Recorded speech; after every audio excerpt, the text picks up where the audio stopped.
Welcome friends, एक बार पुनः मैं Aadesh Kumar Singh SP Shukla educate channel पर आप सभी का खूब तहे दिल से स्वागत करता हूं। जैसा कि आप जानते हैं, हमारे यूपी टीईटी के संबंध में लगातार हमारे प्लेटफॉर्म की तरह से श्रृंखलाएं चल रही, क्रमबद्ध आपकी समस्याओं को कमजोर करने के लिए। उसी के क्रम में एक प्रैक्टिस सेट के साथ 30 क्वेश्चनों को प्रवण के सेगमेंट में को लेकर के हम आपके सम्मुख उपस्थित हैं। तो आइए हम लोग स्क्रीन पर आइए, सब लोग जुड़ जाइए भाई, सब लोग जुड़ जाइए, हाँ जुड़ जाइए एकदम, हाँ तल्लीनता के साथ जुड़िए, तेजी से जुड़ते रहिए। अरे जुड़ेंगे ना, कुछ करेंगे ना, तभी ना अच्छा होगा। हाँ, जीवन में आगे बढ़ेंगे तो गिरेंगे भी, तो एक कदम आगे गिरेंगे, है नहीं, गिरना नहीं आप लोगों को। चलिए ललकार के काम करिए। आइए बात करते हैं। आपके स्क्रीन पर वायुमंडल में सर्वाधिक मात्रा में गैस पाई जाती है। वायुमंडल में सर्वाधिक मात्रा में यानी क्या है, सबसे अधिक। तो क्या है, ये नाइट्रोजन है, 78 पॉइंट समथिंग है, हाँ ऐसे है, 78.08 के आसपास प्रतिशत में। ध्यान दीजिए, O2 की अगर हम बात करें तो 20.95% है भैया। CO2 की हम बात करें तो 0.0003%। आपके स्क्रीन पर देखिए, सबसे ज्यादा गैस किसमें कौन है, तो नाइट्रोजन। उससे दूसरे नंबर सबसे ज्यादा ऑक्सीजन 20.95। अगर हम कार्बन डाइऑक्साइड की बात करें, जो सबसे भारी है, सबसे क्या है, भारी है, सबसे भारी गैस है कौन, कार्बन डाइऑक्साइड। अब पृथ्वी की सतह के ऊपर सबसे ज्यादा यही पाई जाती है। समझने वाली बात है, ये जो कार्बन डाइऑक्साइड है, सौर ऊर्जा, सौर किरणों के लिए पारदर्शी है, लेकिन पार्थिव विकिरण के लिए, जैसा कि आप जानते हैं, सूर्य की किरणों का एक नेचर होता है, किसी सतह पे जब पड़ती है तो परावर्तित होती है। केवल एक ही ऐसा स्थान है, ब्लैक, जहां पे सूर्य की किरणें पड़ती हैं वो सोख लेता है, परावर्तित वहां से नहीं हो पाते। पूरे ब्रह्मांड सृष्टि में एक ही ऐसा स्थान है, ब्लैक होल, जहां पर सूर्य की किरणें पड़ती तो हैं लेकिन वो सोख लेता है, फिर क्या वहां से परावर्तित नहीं हो पाते, और सूर्य की किरणें जहां पड़ेंगी परावर्तित होंगी। समझने वाली चीज है। समझिए कि सूर्य की किरणें जब पृथ्वी की सतह पाई तो कार्बन डाइऑक्साइड उनको आने देती है, और यही कार्बन डाइऑक्साइड जब सूर्य की किरणें परावर्तित होकर जाना चाहती हैं तो उनको रोक लेती है। और जब जब रोक लेती है तो पृथ्वी के निचला जो लेयर है उसका तापमान बराबर बना रहता है। इसीलिए विभिन्न प्रकार के जीवों, विभिन्न प्रकार के क्या पादपों का विकास पृथ्वी की सतह पे हुआ, हो रहा है और आगे भी होगा। तो उसमें मेन आम रोल किसका है, वो कार्बन डाइऑक्साइड का है। और कार्बन डाइऑक्साइड के माध्यम से, जैसा कि आप जानते हैं, 6CO2 प्लस 6H2O प्रकाश, सनलाइट की उपस्थिति में, पर्णहरिम की उपस्थिति में विभिन्न प्रकार के जो पादप हैं, पौधे हैं, वो क्या करते हैं, 6C6H12O6 प्लस 6O2 यानी क्या, प्रकाश संश्लेषण की क्रिया को क्या है, पूरा करते हैं। फिर से समझिए स्क्रीन पर, 6CO2 plus 6H2O equal to, यहां प्रकाश सनलाइट रहेगा, सनलाइट सनलाइट सनलाइट रहेगा तभी ओजोन बनेगा। और क्या है, पर्णहरिम यानी क्लोरोफिल, क्लोरोफिल भी होना चाहिए। ये क्या हुआ, देखिए C6H12O6 प्लस 6O2 यानी गैस क्या है, कार्बन डाइऑक्साइड जल की क्रिया से सनलाइट और पर्णहरिम क्लोरोफिल की उपस्थिति में, ये देखिए क्या ग्लूकोज बन रहा है, और क्या है, ये पौधों में बन रहा है। और क्या 6O2 यानी ऑक्सीजन क्या है, फॉर्मेशन हो रहा है। एक दिन के लेक्चर में हम आपको बताएंगे ऑक्सीजन कैसे बना, सर्वप्रथम पृथ्वी की सतह पर ऑक्सीजन कैसे बना, इसके विषय में हम लोग पर चर्चा करेंगे। यहाँ पे आप इतनी बात को समझिए कि प्रकाश संश्लेषण की क्रिया एक कार्बन डाइऑक्साइड ना हो तो ना होगा, फिर जीवों विकास ना होगा, जब जीवों विकास ना होगा तो पादपों का विकास ना होगा। फिर क्या होगा, विभिन्न प्रकार के फसलों प्रोडक्शन नहीं होगा, पादप रहित धरती हो जाएगी, फिर क्या हुआ, सृष्टि खत्म हो जाएगी। फिलहाल अभी ऐसा कोई चांस नहीं है। चलिए आगे की तरफ, अगले क्वेश्चन की तरफ हम लोग बढ़ते हैं। पर्यावरण के 3 प्रकार कौन कौन है? देखिए यहाँ वायुमंडल नहीं है, यहाँ पर्यावरण पूछ रहा है। पर्यावरण के 3 प्रकार कौन कौन है? तो 3 प्रकार में भैया है, देखिए जल मंडल, स्थल मंडल और वायुमंडल, यानी तीनों जुड़ते हैं। किसी जीव के चारों तरफ जो निर्जीव पदार्थों का घेरा है, पादपों समेत, वही उसका पर्यावरण है। कैसे? जल मंडल, स्थल मंडल, वायुमंडल है, ये सब घेरा है। पर्यावरण के क्या है, ये क्या प्रकार हैं? पर्यावरण के जल मंडल, स्थल मंडल, वायुमंडल, ये क्या प्रकार है? इतनी बातें आप समझिए, बाकी वही क्रम है। और ये इसमें पहला ऑप्शन ये सही है, और जल मंडल, स्थल मंडल और वायुमंडल। इसी क्रम में हम लोग आगे बढ़ते हैं अगले क्वेश्चन की तरफ। पर्यावरण के कितने प्रकार? ध्यान दीजिए, पर्यावरण के कितने प्रकार? वही जल मंडल, स्थल मंडल और वायु। इसको मंडल भी कर सकते हैं, मंडल, हाँ मंडल और मंडल। जल मंडल, स्थल मंडल, वायुमंडल, यानी पर्यावरण के कितने प्रकार हैं? तो 3 प्रकार।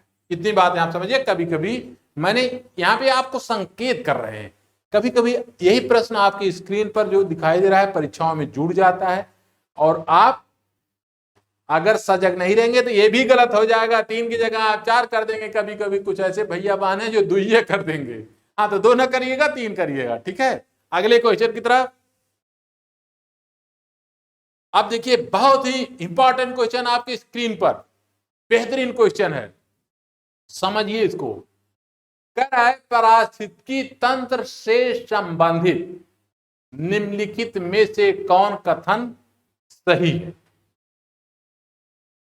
यानी आपका जो एक मंतव्य है, जानना चाह रहा है कि इसमें जो फैक्ट तथ्य दिए गए हैं ये कौन सही है या कौन नहीं सही।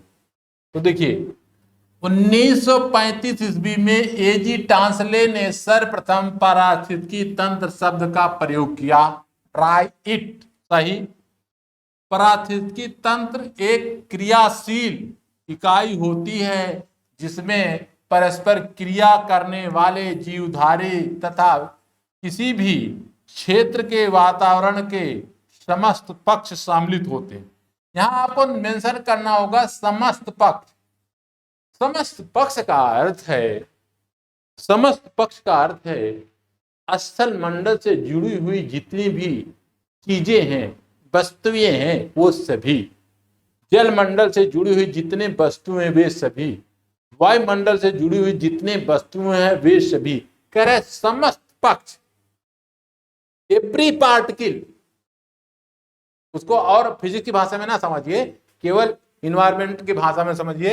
एवरी पार्टिकल, सभी कुछ उसमें समाहित हैं। किसमें? जीवधारी जो है, यानी जिसमें परस्पर क्रिया करने वाले जीवधारी हैं, तथा किसी भी क्षेत्र के वातावरण के समस्त पक्ष, एटमॉस्फेयर, सराउंडिंग के समस्त पक्ष, स्थल मंडल, वायुमंडल और जल मंडल, तीनों आपस में जुड़े हुए हैं, इनके पक्षों को सम्मिलित होते हैं, ऐसा क्वेश्चन करा। यानी क्या, ये भी सही है। पारिस्थितिकी तंत्र एक खुला तंत्र है। क्या इसे हम डब्बा थोड़ी ना बंद कर पाएंगे, है? क्यों? हो सकता है क्या? तो ऐसा कभी नहीं हो सकता है। ये पारिस्थितिकी तंत्र एक खुला तंत्र है। जैसे क्या है, नदियों की एक सीमा होती है, समुद्र की क्या सीमा नहीं। सीमा है लेकिन बहुत ब्रॉड है ना। जैसे प्रशांत महासागर की बात करें, 16 करोड़ वर्ग किलोमीटर में फैला हुआ है। हाँ, पता ही नहीं चलता क्या। तो पारिस्थितिकी जो तंत्र है एक खुला तंत्र है, यानी कहने का अर्थ है उपयुक्त सभी। इसमें सभी जितने भी क्या है फैक्ट दिए गए हैं सभी सत्य हैं, कोई असत्य हमें नहीं मिला प्रक्रिया के दौरान। जब हम आप इस पर चर्चा कर रहे हैं, इस क्रम में कोई असत्य कथन हमको आपको नहीं प्राप्त हुआ। चलिए अगले क्वेश्चन की तरफ। पारिस्थितिकी तंत्र को कितने प्रकारों में बांटा गया है? ध्यान दीजिए, क्वेश्चन नंबर 5, पारिस्थितिकी तंत्र को कितने प्रकारों में बांटा गया है? तो यहां पे ध्यान दीजिए, 2। पारिस्थितिकी तंत्र को कितने प्रकारों में बांटा गया है? तो आंसर आपका 2। 2 कौन कौन भैया, जरा ध्यान दें। प्राकृतिक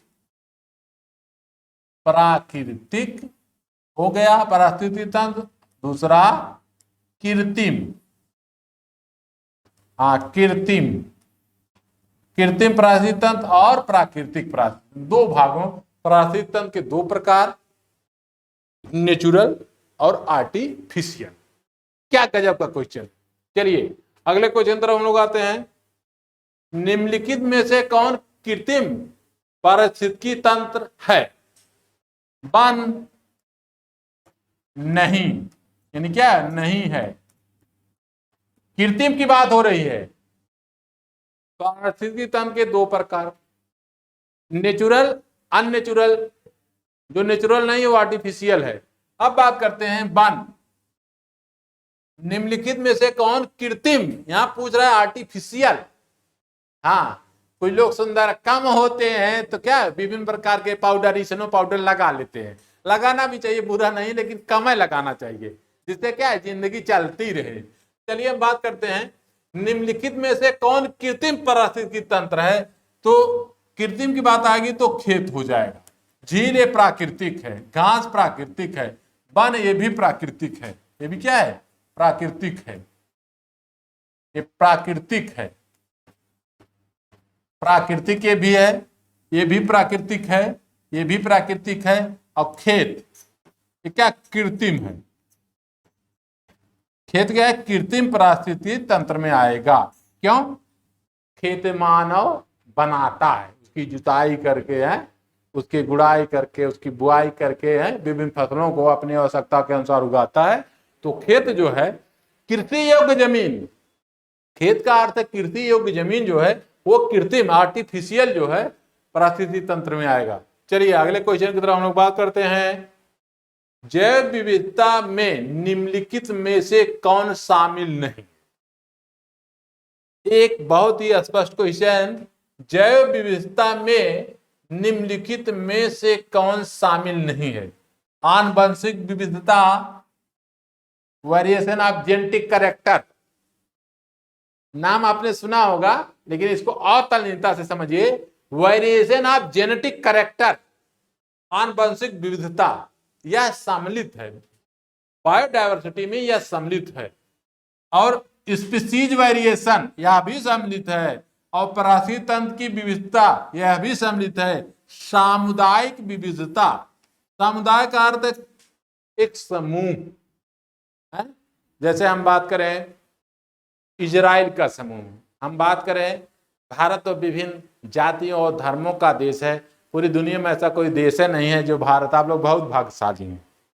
इसलिए कि इतनी बोलियां, इतनी भाषाएं, इतनी नदियां, इतने पर्वत, इतने पठार, सब कुछ क्या है, भारत एक ऐसा देश है, ऐसी भूमि है पूरी वर्ल्ड का जो योग भूमि है। दुनिया की जितनी भूमि क्या है वो भोग भूमि है। ऐसा हम नहीं कर रहे हैं, ऐसा क्या है माननीय जो है ऑस्टिन महोदय ने कहा था। और भारत की भूमि जो है यहाँ योग भूमि है। तो चलिए आइए हम लोग बात करते हैं सामुदायिक विविधता। सामुदायिक जो विविधता है ये जैव विविधता का अंग नहीं, बाकी तीनों क्या है जैव विविधता में सम्मिलित हैं। ठीक है, इतना क्वेश्चन। अगला क्वेश्चन हम लोग आते हैं 8वें क्वेश्चन की तरफ। सर्वप्रथम जैव विविधता के मानचित्रीकरण हेतु वर्ल्ड मैप नामक सॉफ्टवेयर, वर्ल्ड मैप ध्यान दीजिए नामक सॉफ्टवेयर, और मैं आपको ये भी बता दूं कि दुनिया में जितने सॉफ्टवेयर बनते हैं 80% तो आपका देश है बनाता है। हाँ, इसको भी जानते रहिए। हार्डवेयर में चीन आगे है, सॉफ्टवेयर में भारत। चलिए बात करते हैं सर्वप्रथम जैव विविधता के मानचित्रीकरण हेतु वर्ल्ड मैप नामक सॉफ्टवेयर किसने विकसित किया? तो भैया विकसित किया है पल विलियम और क्रिस हेम्फिश। और डिक्वेन राइट, ये 3 विचारक थे। ये तीनों ने क्या है, मिल करके, ये तीनों ने मिल करके विकसित किया, विकसित, ये तीनों ने मिल करके विकसित किया, तीनों ने मिल करके विकसित किया भैया, तीनों ने मिल करके विकसित किया। पॉल विलियम्स साहब, क्रिस हम्फ्री साहब, और क्या है, डिक्वेन राइट साहब, तीनों ने मिलकर के जैव विविधता के मानकीकरण के लिए वर्ल्ड मैप नामक सॉफ्टवेयर विकसित किया। और सलीम अली साहब कौन है, तो ये जो सलीम अली साहब है पर्यावरणविद हैं, पर्यावरणविद हैं, यानी क्या है, पर्यावरण के विषय में संरक्षण करता है। और सलीम अली जम्मू कश्मीर से हैं भैया, जेके से हैं, जम्मू कश्मीर से। और सलीम अली राष्ट्रीय पक्षी उद्यान जम्मू कश्मीर में है। क्या गजब का बात हो रहा है। चलिए, नासा अमेरिका की अंतरिक्ष एजेंसी है, इस नासा यूएसए की, ध्यान दीजिए, नासा यूएसए की, इसरो भारत की। क्या बात है, हाँ लग रहा है ना, आपको कुछ लग रहा है, कुछ मिल रहा है तो कमेंट करिए, धक्का धक करिए। आज धक्का धक करेंगे तो फिर क्या, हमारा जोश हाई रहेगा। जैसे सैनिकों का जोश हाई, वैसे हमारा भी जोश हाई। फिर क्या हुआ, आपकी समस्याएं और ही आसानी से हम हल कर पाएंगे। चलिए अगले क्वेश्चन की तरफ। वर्ल्ड मैप, देखिए उसी को यहां हमने जो क्वेश्चन डाला है उसको आप समझिए क्यों। ये क्वेश्चन डालने का हम संकेत आपको कर रहे हैं। अभी हम लोगों ने देखा कि पूर्व में क्वेश्चन में क्या फ्रेमिंग थी, यहां के क्वेश्चन में आइए। वर्ल्ड मैप सॉफ्टवेयर का प्रयोग किया जाता है, वर्ल्ड मैप सॉफ्टवेयर का प्रयोग किया जाता है समुद्र में नहीं, हिमानी में नहीं, जैव विविधता में यस। ये तो बात भी अलग है, यानी समुद्र में इसका प्रयोग नहीं किया जाता है वर्ल्ड मैप सॉफ्टवेयर का, हिमानी में नहीं किया जाता है, जैव विविधता में किया जाता है। ठीक, इन्हीं के साथ अगले क्वेश्चन तरफ हम लोग आते हैं। चलिए, विश्व में सबसे अधिक CO2 का उत्सर्जन कौन देश करता है? हाँ, जो देश ज्यादा विस्तारवादी है, हाँ जो अपने आप जो दूसरे जमीन ज्यादा कब्जा कर रहा है दुनिया के अंदर, कौन ऐसा देश है, नाम बताइए, कमेंट करके बताइए, कौन ऐसा देश है जो सबकी जमीन को कब्जा कर रहा है?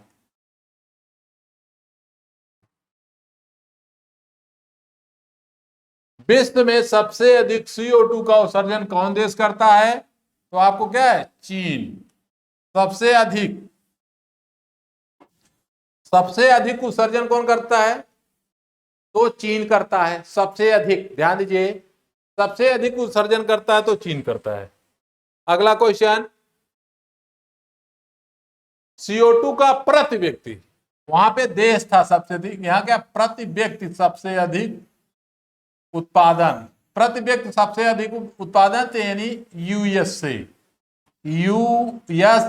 यूनाइटेड स्टेट ऑफ अमेरिका, दुनिया की महाशक्ति है, महाशक्ति है भैया। हाँ, सबको हिलाता रहता है, महाशक्ति है दुनिया की।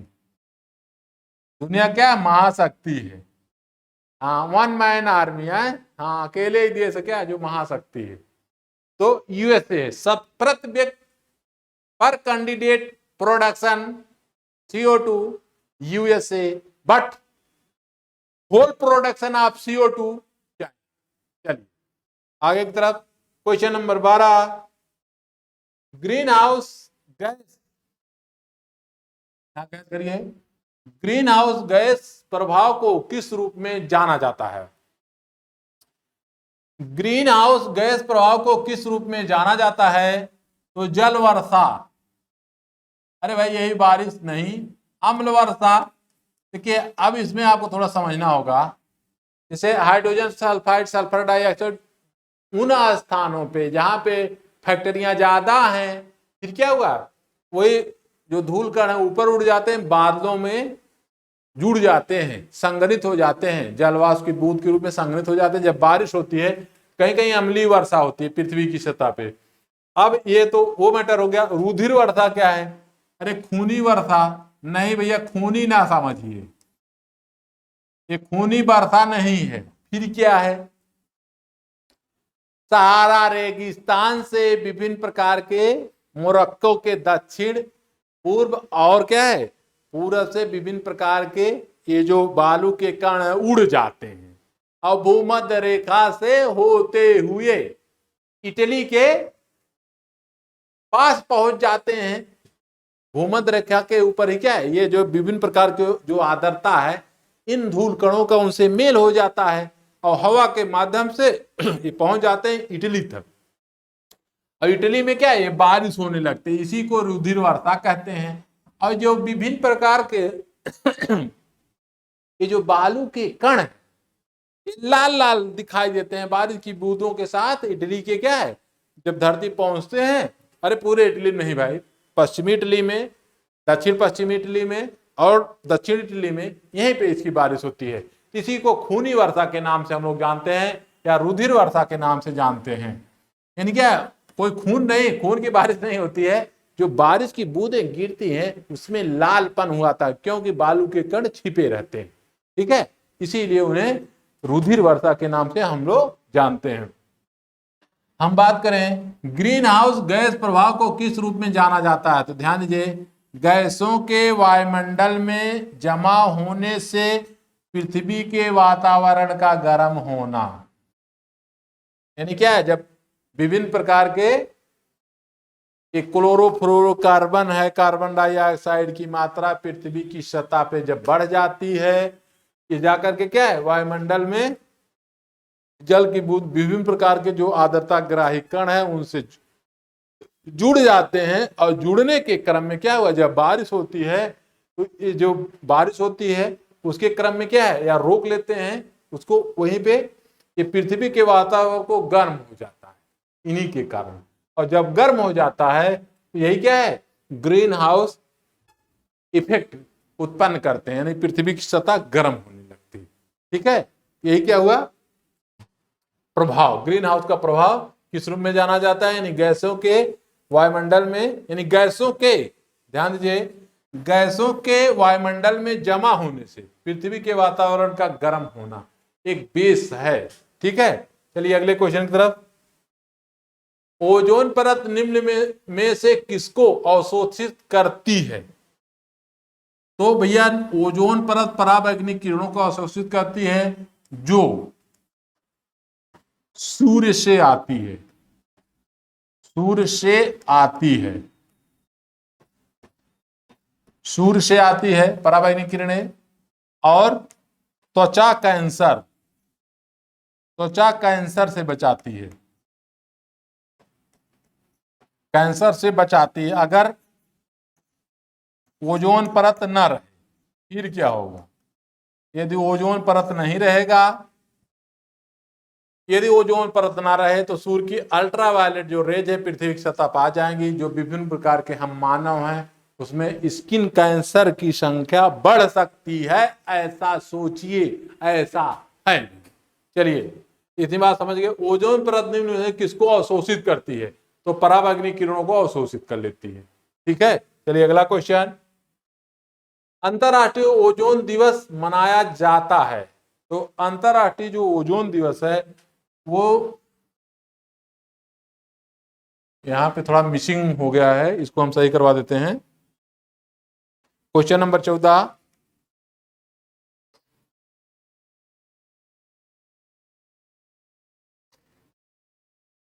हाँ ओजोन परत 16 यहां दिसंबर है, ये नहीं होगा, सितंबर को, ध्यान दीजिए सितंबर, हाँ सॉरी फ्रेंड्स मिसिंग के लिए। अंतरराष्ट्रीय ओजोन दिवस मनाया जाता है, यानी क्या है 16 सितंबर को मनाया जाता है अंतरराष्ट्रीय ओजोन दिवस। ठीक है, इतनी बातें आप समझिए। चलिए अगले क्वेश्चन की तरफ हम लोग आते हैं। फ्रिज में कौन सी गैस भरी होती है, हाइड्रोजन, नाइट्रोजन, कार्बन, नहीं ये सब नहीं है। फिर कौन है नेफ्रॉन, नेफ्रॉन एक गैस है, एक गैस है जो जो फ्रिज में भरी जाती है, फ्रिज में भरी जाती है, फ्रिज में भरी जाती है।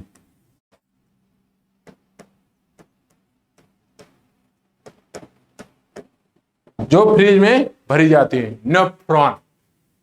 चलिए अगला क्वेश्चन, बन क्या है? नवीनीकरण संसाधन, अनवीनीकरण संसाधन, परंपरागत ऊर्जा स्रोत, गैर परंपरागत ऊर्जा स्रोत। तो ये भी नहीं होगा, ये भी नहीं होगा, और ये होगा। यानी बन क्या है? नवीनीकरण संसाधन है। पृथ्वी की सतह पे क्या है? वनों की नवीनता होती रहती है। अब वन मान लीजिए कुछ ऐसे विभिन्न आवश्यकताओं के लिए वन की कटाई भी होती रहती है, लेकिन क्या है, वन लगाए भी जाते रह रहे हैं। अब तो काफी जागरूकता फैल गई है, ऐसा होना भी चाहिए। मैं सभी आप भाई बहनों से निवेदन भी करता हूं कि वन आप जो है जरूर लगाते रहें। क्या है? वन जरूर, कुछ ना कुछ पेड़ पौधे जरूर लगाते रहे हैं। हाँ, लगाते रहिए, तभी पानी बरसेगा, अपनी पीढ़ियों के लिए हम लोग कुछ कर पाएंगे, दे पाएंगे। चलिए इन्हीं शब्दों के साथ आगे बढ़ते हैं अगले क्वेश्चन की तरफ। उष्णकटिबंधीय सदाबहार वन, क्वेश्चन समझिए।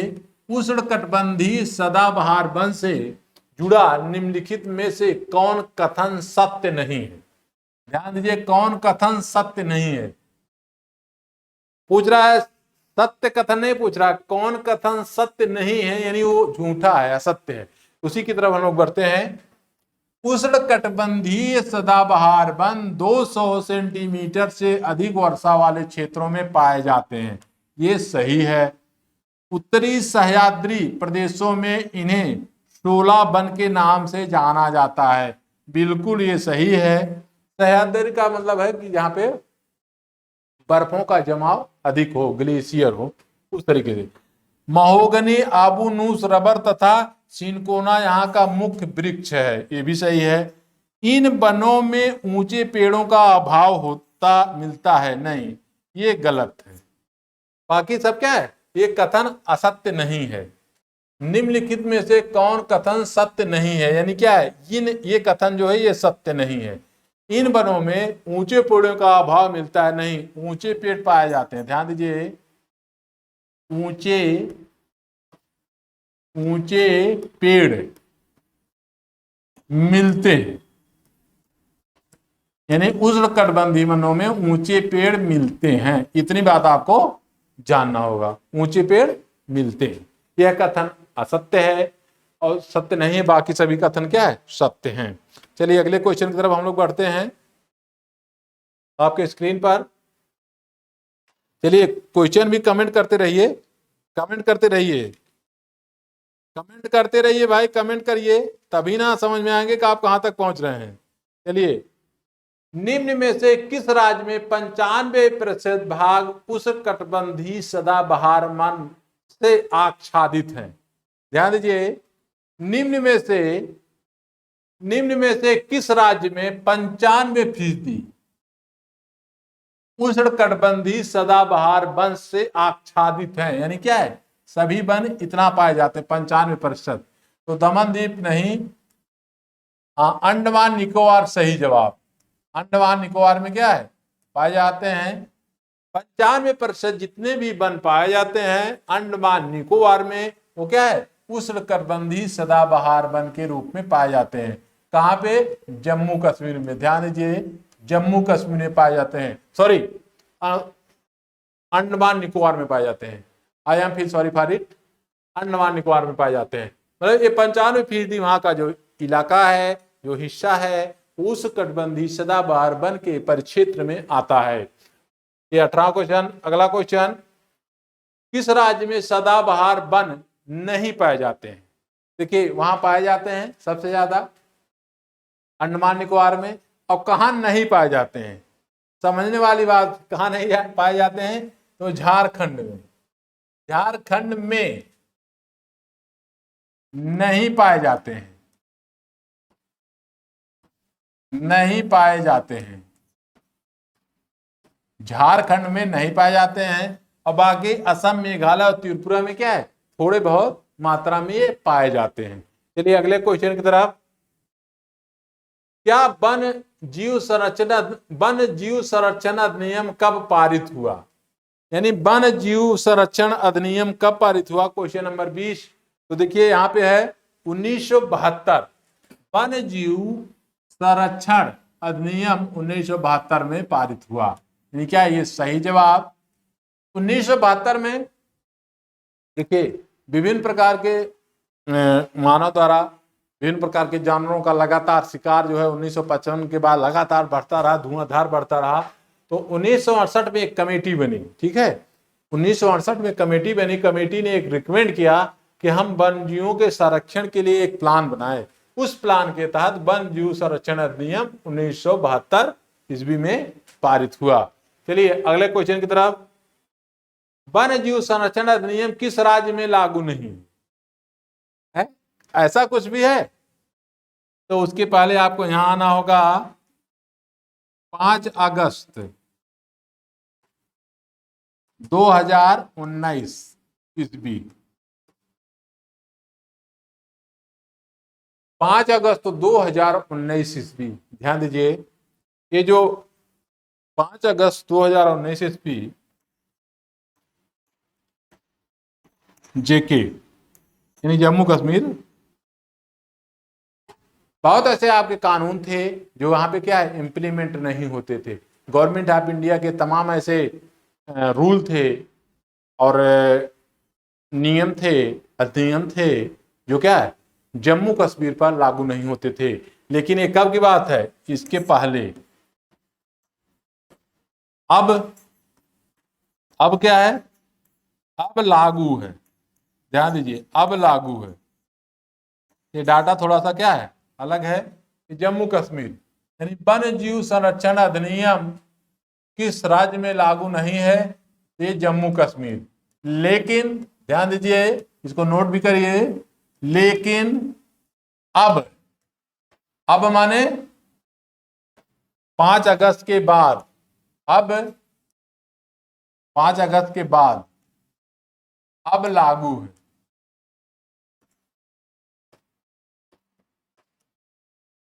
अब लागू है, पहले लागू नहीं था। यानी वन जीव संरक्षण अधिनियम किस राज्य में लागू नहीं था? जम्मू कश्मीर में। अब क्या है, तो जो 370 वगैरह, 370 धारा और 35 ये क्या है रिमूव कर गया। हाँ रिमूव हो गया, हट गया।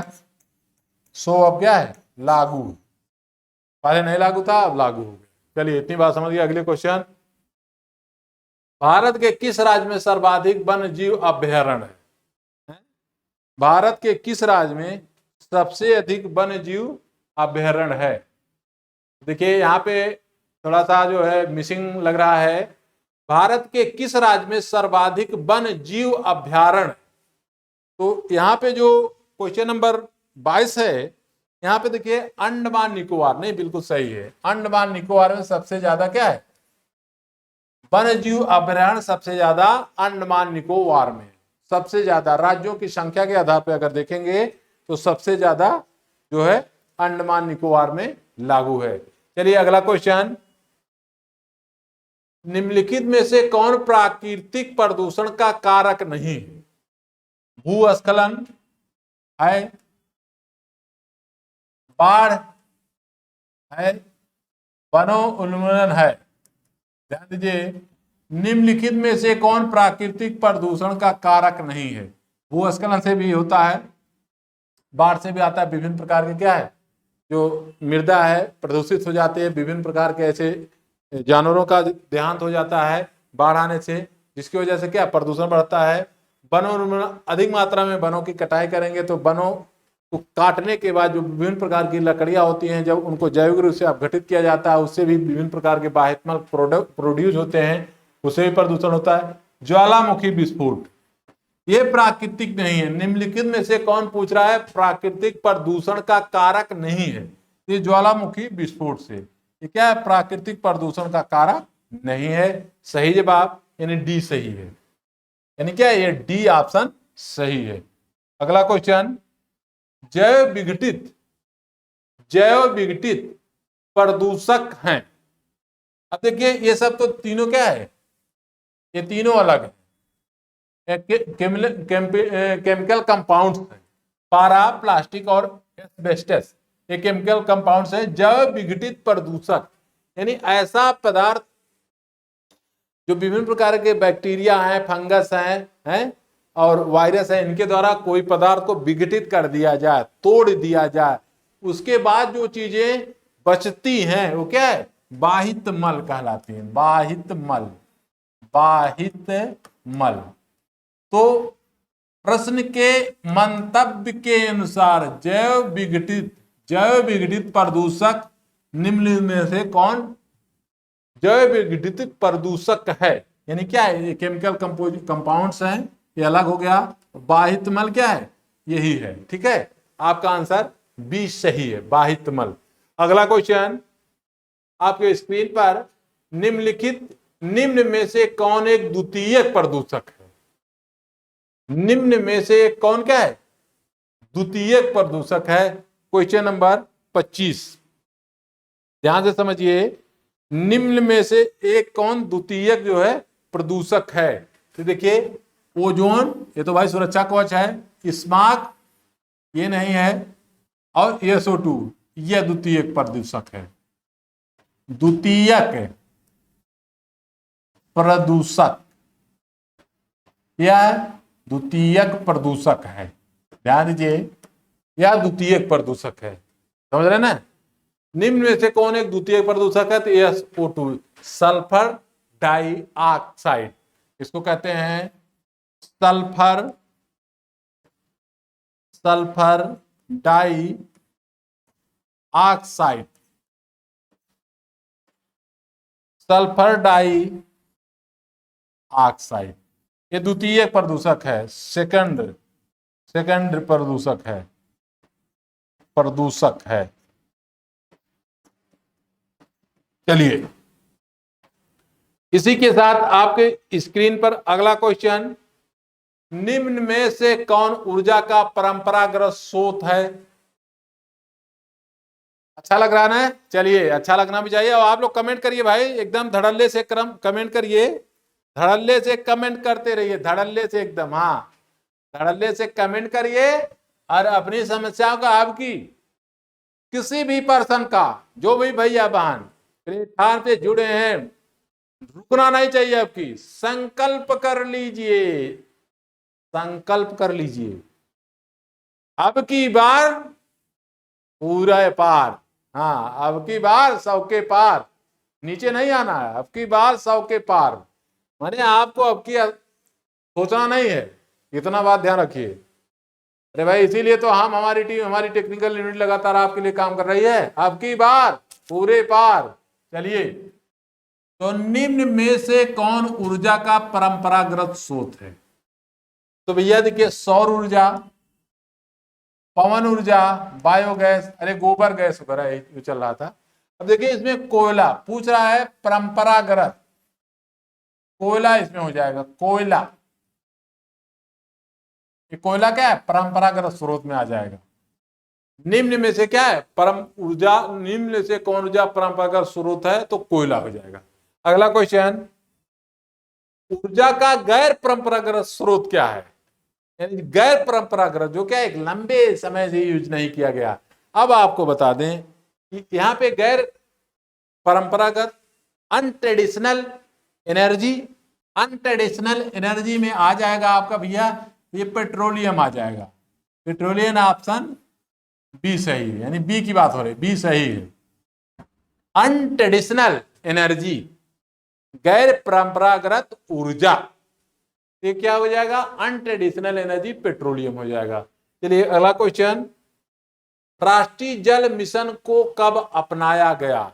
राष्ट्रीय जल मिशन को कब अपनाया गया, तो भैया राष्ट्रीय जल मिशन को 2011 में अपनाया गया। राष्ट्रीय जल मिशन को 2011 में अपनाया गया। राष्ट्रीय जल मिशन को 2011 में अपनाया अपनाया गया, अपनाया गया। राष्ट्रीय जल मिशन को 2011 में अपनाया गया। चलिए ठीक है, अगला क्वेश्चन आपके स्क्रीन पर, राष्ट्रीय जल संसाधन परिषद का अध्यक्ष कौन होता है?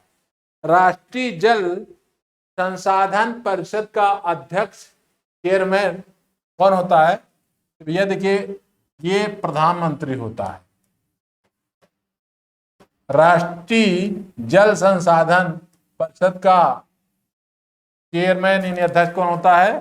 तो राष्ट्रीय जल संसाधन परिषद का अध्यक्ष प्रधानमंत्री होता है। राष्ट्रपति पहला नागरिक होता है। जल मंत्री इसी के अधीन काम करता है। गृह मंत्री इसी के अधीन काम करता है।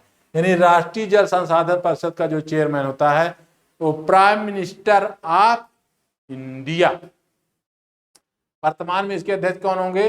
जो भी पदेन प्रधानमंत्री होंगे राष्ट्रीय जल संसाधन परिषद के चेयरमैन होंगे। ठीक है, अगला क्वेश्चन आपके स्क्रीन पर, IUCN, ध्यान दीजिए, IUCN ये क्या भैया? ये है international union for conversion of nature and natural resource. ये क्या है? इंटरनेशनल, ध्यान दीजिए, आई से क्या है? इंटरनेशनल, ऐसे लिख लीजिए, international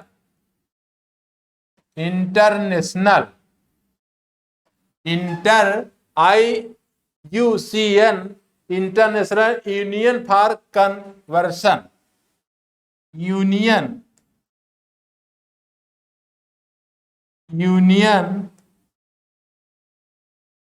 for conversion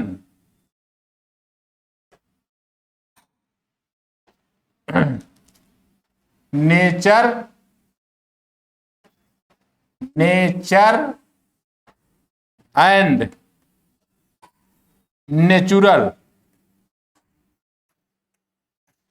natural resource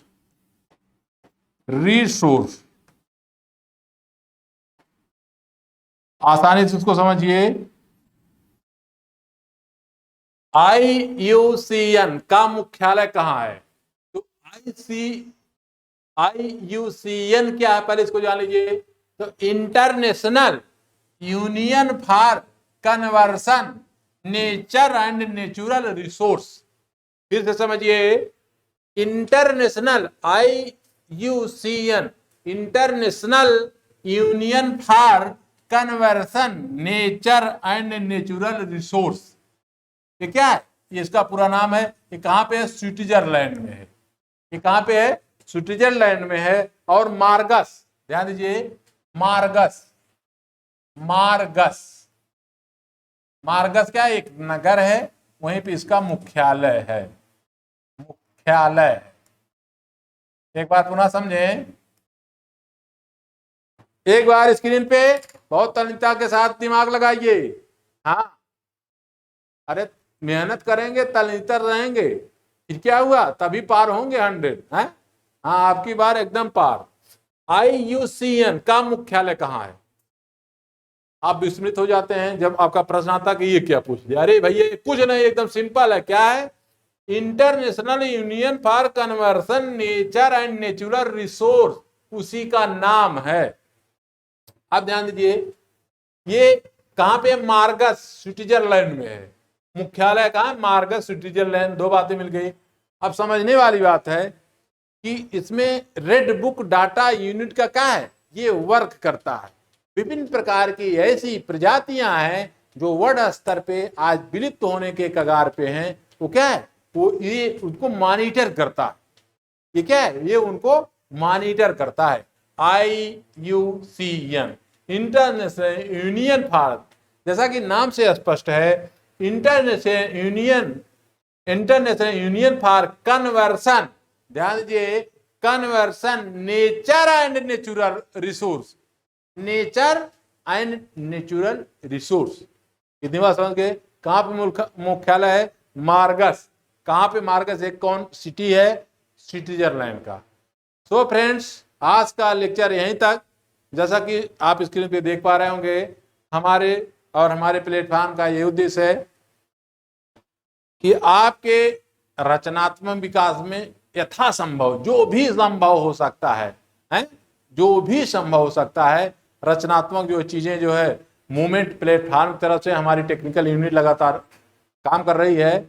और इसके बैचेज जो है एकदम, जो स्क्रीन पे आपको नंबर दिखाई दे रहा है, इसी हमारे क्रैश कोर्स के लॉन्च किया गया है प्लेटफॉर्म की तरफ से। इसके विषय में आप जो एकदम क्वेरी करें और एकदम बहुत तेजी से क्या है हमारी टीम काम करके आपकी समस्याओं को बेहतर बनाने का प्रयास कर रही है।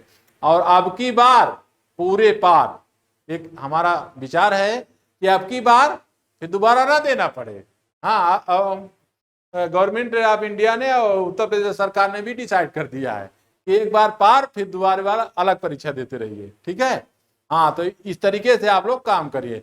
इन्हीं शब्दों के साथ आज का लेक्चर यहीं तक। आप सबको तहे दिल से बहुत बहुत शुक्रिया। Thank you.